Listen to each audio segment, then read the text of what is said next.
പ്രഗത്ഭനായ പ്രഭാഷകനും എഴുത്തുകാരനുമാണ് താൻ എന്നാണ് അയാളുടെ വിചാരം.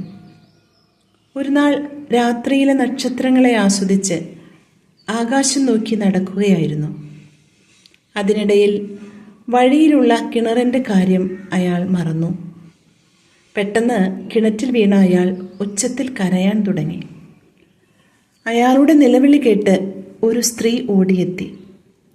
വലിയൊരു കയറിട്ട് കൊടുത്ത് അയാളെ കിണറ്റിൽ നിന്ന് പൊക്കിയെടുത്തു.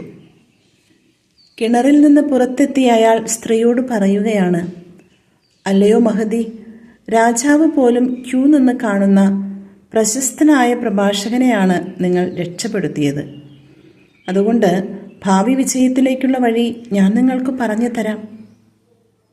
ഇയാൾ ഒരു അഹങ്കാരിയാണല്ലോ എന്ന ചിന്തയോടെ അല്പം പുച്ഛഭാവത്തിൽ സ്ത്രീ അയാളോട് പറഞ്ഞു, 2 അടി മുന്നിലുള്ള കിണർ കാണാൻ കഴിയാത്ത താങ്കൾ എങ്ങനെയാണ് എനിക്ക് ഭാവിയിലേക്കുള്ള വഴി കാണിച്ചു തരുന്നത്?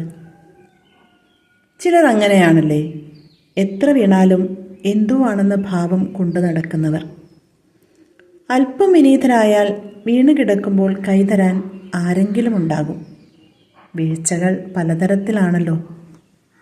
സുഹൃത്തെ, ബലഹീനതകൾ തിരിച്ചറിവിലേക്ക് നയിക്കാൻ സഹായിക്കും. അല്പമൊന്ന് എളിമപ്പെട്ടാൽ എല്ലാ വീഴ്ചകളും വെളിപാടുകളാണ്.